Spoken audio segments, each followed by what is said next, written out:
when North Korean hackers tried to steal $1 billion from the New York Federal Reserve last year. Only a spelling error stopped them. They were digitally looting an account of the Bangladesh Central Bank, when bankers grew suspicious about a withdrawal request that had misspelled foundation as foundation. Even so, Kim Jong-un's minions got away with $81 million in that heist. Then only sheer luck enabled a 22-year-old British hacker to defuse the biggest North Korean cyber attack to date, a ransomware attack in May that failed to generate much cash but brought down hundreds of thousands of computers across dozens of countries, and briefly crippled Britain's National Health Service. Their track record is mixed, but North Korea's army of more than 6,000 hackers is undeniably persistent, and undeniably improving, according to U.S. and British security officials who have traced these attacks and others back to the North. Amid all the attention on Pyongyang's progress in developing a nuclear weapon capable of striking the continental United States, the North Koreans have also quietly developed a cyber program that is stealing hundreds of millions of dollars and proving capable of unleashing global havoc. Unlike its weapons tests, which have led to international sanctions, the North's cyber strikes have faced almost no pushback or punishment, even as the regime is using its hacking capabilities for actual attacks against its adversaries in the West. And just as Western analysts once scoffed at the potential of the North's nuclear program, so did experts dismiss its cyber potential, only to now acknowledge that hacking is an almost perfect weapon for a Pyongyang that is isolated and has little to lose. The country's primitive infrastructure is far less vulnerable to cyber retaliation, and North Korean hackers operate outside the country, anyway. Sanctions offer no useful response, since a raft of sanctions are already imposed. And Kim's advisors are betting that no one will respond to a cyber attack with a military attack, for fear of a catastrophic escalation between North and South Korea. Cyber is a tailor-made instrument of power for them, said Chris Inglis, a former deputy director of the National Security Agency, who now directs cyber studies at the U.S. Naval Academy. There's a low cost of entry, it's largely asymmetrical, there's some degree of anonymity and stealth in its use. It can hold large swaths of nation-state infrastructure and private sector infrastructure at risk. It's a source of income. Inglis, speaking at the Cambridge Cyber Summit this month, added you could argue that they have one of the most successful cyber programs on the planet, not because it's technically sophisticated, but because it has achieved all of their aims at very low cost. It is hardly a one-way conflict by some measures. The United States and North Korea have been engaged in an active cyber conflict for years. Both the United States and South Korea have also placed digital implants in the Reconnaissance General Bureau, the North Korean equivalent of the Central Intelligence Agency, according to documents that Edward J. Snowden released several years ago. U.S. created cyber and electronic warfare weapons were deployed to disable North Korean missiles, an attack that was, at best, only partially successful. Indeed, both sides see cyber as the way to gain tactical advantage in their nuclear and missile standoff. A South Korean lawmaker last week revealed that the North had successfully broken into the South's military networks to steal war plans, including for the decapitation of the North Korean leadership in the opening hours of a new Korean war. There is evidence Pyongyang has planted digital sleeper cells in the South's critical infrastructure and its defense ministry that could be activated to paralyze power supplies and military command and control networks. But the North is not motivated solely by politics. Its most famous cyber attack came in 2014, against Sony Pictures Entertainment, in a largely successful effort to block the release of a movie that satirized Kim. What has not been disclosed, until now, is that North Korea had also hacked into a British television network a few weeks earlier to stop it from broadcasting a drama about a nuclear scientist kidnapped in Pyongyang. Once North Korea counterfeited crude $100 bills to try to generate hard cash. Now intelligence officials estimate that North Korea reaps hundreds of millions of dollars a year from ransomware, digital bank heists, online video game cracking and, more recently, hacks of South Korean Bitcoin exchanges. One former British intelligence chief estimates the take from its cyber heists may bring the North as much as $1 billion a year, or a third of the value of the nation's exports. The North Korean cyber threat crept up on us, said Robert Hannigan, former director of Britain's government communications headquarters, which handles electronic surveillance and cyber security. Because they are such a mix of the weird and absurd and medieval and highly sophisticated, people didn't take it seriously, he said. How can such an isolated, backward country have this capability? Well, how can such an isolated, backward country have this nuclear ability? From minor leaguers to serious hackers. In a photo taken on July 21, 2017, pedestrians and vehicles passed before the portraits of late North Korean leaders Kim Il-sung and Kim Jong-il in Pyongyang.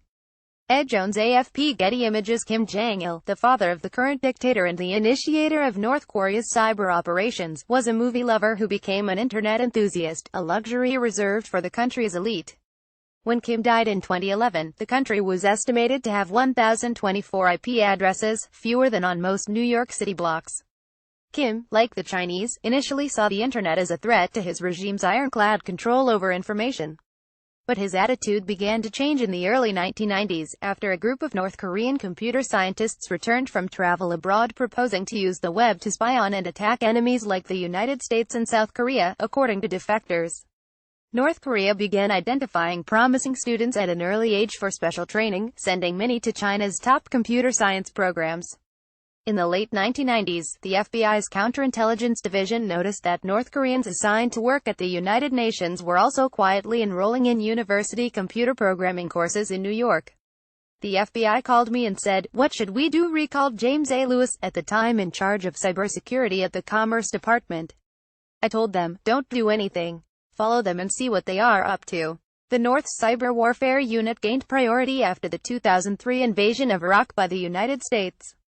After watching the U.S. shock and awe campaign on CNN, Kim Jong-il issued a warning to his military if warfare was about bullets and oil. Until now, he told top commanders, according to a prominent defector, Kim Hyung-kwang, warfare in the 21st century is about information. The unit was marked initially by mishaps and bluster. There was an enormous growth in capability from 2009 or so, when they were a joke, said Ben Buchanan, author of The Cybersecurity Dilemma and a fellow at the Cybersecurity Project at Harvard. They would execute a very basic attack against a minor web page put up by the White House or an American intelligence agency, and then their sympathizers would claim they'd hacked the U.S. government. But since then, their hackers have gotten a lot better. A national intelligence estimate in 2009 wrote off the North's hacking prowess, much as it underestimated its long-range missile program. It would be years before it could mount a meaningful threat, it claimed. But the regime was building that threat. When Kim Jong-un succeeded his father, in 2011, he expanded the cyber mission beyond serving as just a weapon of war, focusing also on theft, harassment and political score settling. Cyber warfare, along with nuclear weapons and missiles, is an all-purpose sword that guarantees our military's capability to strike relentlessly, Kim Jong-un reportedly declared, according to the testimony of a South Korean intelligence chief. And the array of UN sanctions against Pyongyang only incentivized Kim's embrace. "We're already sanctioning anything and everything we can," said Robert P. Silvers, the former Assistant Secretary for Cyber Policy at the Department of Homeland Security during the Obama administration. "They're already the most isolated nation in the world." By 2012, government officials and private researchers say North Korea had dispersed its hacking teams abroad, relying principally on China's internet infrastructure. This allowed the North to exploit largely non-secure internet connections and maintain a degree of plausible deniability. A recent analysis by the cybersecurity firm Recorded Future found heavy North Korean internet activity in India, Malaysia, New Zealand, Nepal, Kenya, Mozambique, and Indonesia. In some cases, like that of New Zealand, North Korean hackers were simply routing their attacks through the country's computers from abroad. In others, researchers believe they are now physically stationed in countries like India, where nearly only a fifth of Pyongyang's cyberattacks now originate. Intelligence agencies are trying to track the North Korean hackers in these countries the way they have previously tracked terrorist sleeper cells or nuclear proliferators looking for their favorite hotels, lurking in online forums they may inhabit, attempting to feed them bad computer code and counterattacking their own servers. Learning from Iran, growing bolder. This undated picture released from North Korea's official Korean Central News Agency shows North Korean leader Kim Jong-un inspecting a launching drill of the medium-and long-range strategic ballistic rocket Hwasong-12 at an undisclosed location. AFP. PHOTOKCNAVA-KNS. For decades Iran and North Korea have shared missile technology, and U.S. intelligence agencies have long sought evidence of secret cooperation in the nuclear arena. In cyber, the Iranians taught the North Koreans something important when confronting an enemy that has internet-connected banks, trading systems, oil and water pipelines, dams, hospitals and entire cities. The opportunities to wreak havoc are endless. By midsummer 2012, Iran's hackers, still recovering from a US and Israel-led cyberattack on Iran's nuclear enrichment operations, found an easy target in Saudi Aramco, Saudi Arabia's state-owned oil company and the world's most valuable company. That August, Iranian hackers flipped a kill switch at precisely 11:08 a.m., unleashing a simple wiper virus onto 30,000 Aramco computers and 10,000 servers that would destroy data and replace it with a partial image of a burning American flag. The damage was tremendous. 7 months later, during joint military exercises between U.S. and South Korean forces, North Korean hackers, operating from computers inside China, deployed a very similar cyberweapon against computer networks at 3 major South Korean banks and South Korea's 2 largest broadcasters. Like Iran's Aramco attacks, the North Korean attacks on South Korean targets used wiping malware to eradicate data and paralyze their business operations. It may have been a copycat operation, but Hannigan, the former British official, said recently, we have to assume they are getting help from the Iranians. And inside the National Security Agency, just a few years after analysts had written off Pyongyang as a low-grade threat, there was suddenly a new appreciation that the country was figuring out cyber just as it had figured out nuclear weapons test by test. North Korea showed that to achieve its political objectives, it will take down any company, period, Silvers said. Protecting Kim's image, workers remove a poster banner for the interview from a billboard in Hollywood, California, in 2014 after Sony announced it had no choice but to cancel the movie's Christmas release and pull it from theaters due to a credible threat. Robin Beck, AFP. Getty Images. A chief political objective of the cyber program is to preserve the image of the North's 33-year-old leader, Kim Jong-un. In August 2014, North Korean hackers went after a British broadcaster, Channel 4, which had announced plans for a television series about a British nuclear scientist kidnapped in Pyongyang. First, the North Koreans protested to the British government. A scandalous farce, North Korea called the series. When that was ignored, British officials found that the North had hacked into the television network's computer system. The attack was stopped before inflicting any damage, and David Abraham, chief executive of Channel 4, initially vowed to continue the production. That attack, however, was just a prelude. When Sony Pictures Entertainment released a trailer for The Interview, a comedy about 2 journalists dispatched to Pyongyang to assassinate North Korea's young new dictator, Pyongyang wrote a letter of complaint to the Secretary General of the United Nations to stop the production. Then came threats to Sony. Michael Linton, then Sony's chief executive, said when Sony officials called the State Department, they were told it was just more bluster, he said. At that point in time, Kim Jong-un was relatively new in the job, and I don't think it was clear yet how he was different from his father, Linton said in an interview. Nobody ever mentioned anything about their cyber capabilities. In September 2014, while still attempting to crack Channel 4, North Korean hackers buried deep into Sony's networks, lurking patiently for the next 3 months, as both Sony and U.S. intelligence completely missed their presence. The Director of National Intelligence, James Clapper, was even in Pyongyang at the time, trying to win the release of a detained American, and had dinner with the then chief of the Reconnaissance General Bureau. On November 24, the attack on Sony began. Employees arriving at work that day found their computer screens taken over by a picture of a red skeleton with a message signed GOP, for Guardians of Peace. We've obtained all your internal data including your secrets and top secrets, the message said. If you don't obey us, we'll release data shown below to the world. That was actually a diversion. The code destroyed 70% of Sony Pictures laptops and computers. Sony employees were reduced to communicating via pen, paper and phone. Linton said the FBI told him that nothing could have been done to prevent the attack, since it was waged by a sovereign state. We learned that you really have no way of protecting yourself in any meaningful way, he said of such nation-state attacks. Sony struggled to distribute the film as theaters were intimidated. Ultimately it was distributed for download, and may have done better than it would have. In London, outside investors in Channel 4's North Korea project suddenly dried up, and the project effectively died. The Obama White House responded to the Sony hack with sanctions that the North barely noticed, but with no other retaliation.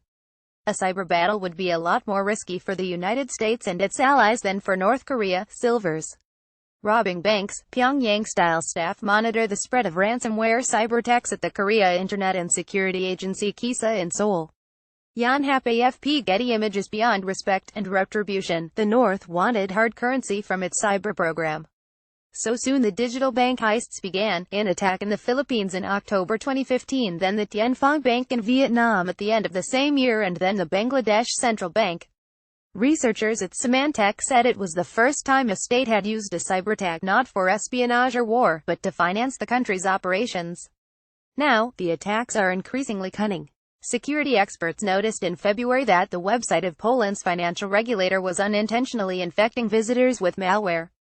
It turned out that visitors to the Polish regulator's website, employees from Polish banks, from the central banks of Brazil, Chile, Estonia, Mexico, Venezuela, and even from prominent Western banks like Bank of America, had been hit with a watering hole attack, in which North Korean hackers waited for their victims to visit the site, then installed malware in their machines. Forensics showed that the hackers had put together a list of internet addresses from 103 organizations, most of them banks, and designed their malware to specifically infect visitors from those banks, in what researchers said appeared to be an effort to move around stolen currency. More recently, North Koreans seemed to have changed tack once again. North Korean hackers' fingerprints showed up in a series of attempted attacks on cryptocurrency exchanges in South Korea, and were successful in at least one case, according to researchers at FireEye.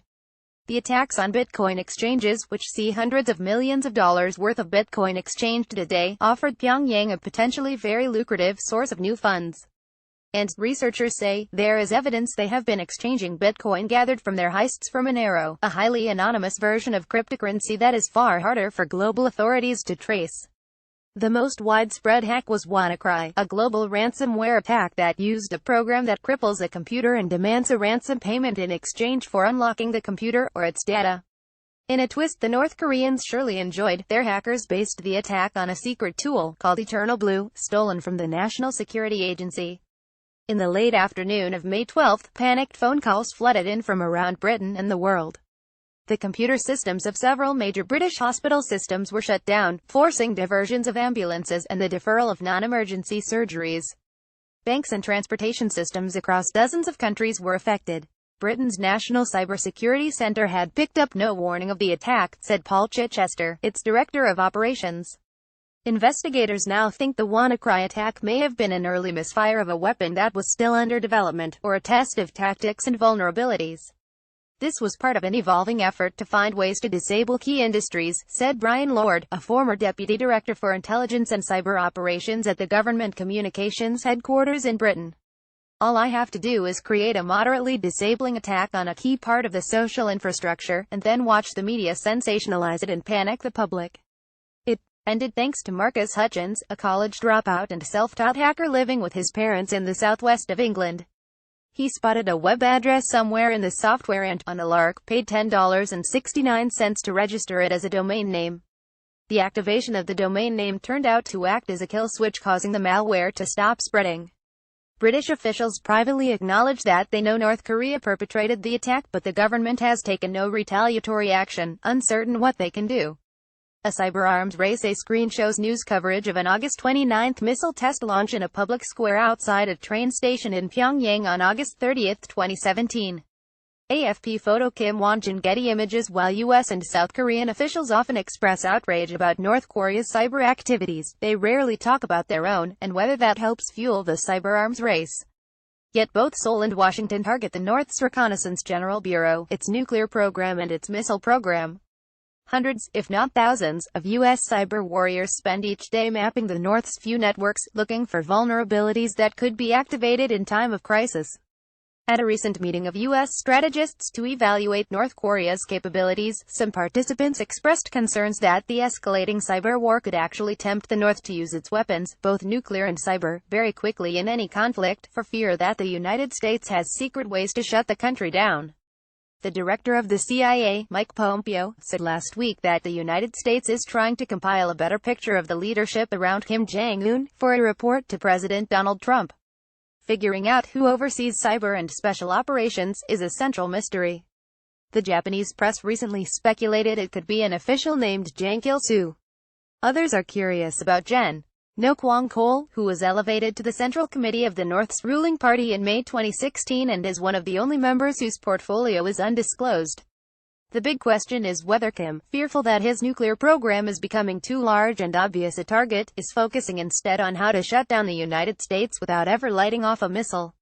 Everyone is focused on mushroom clouds, Silver said, but there is far more potential for another kind of disastrous escalation.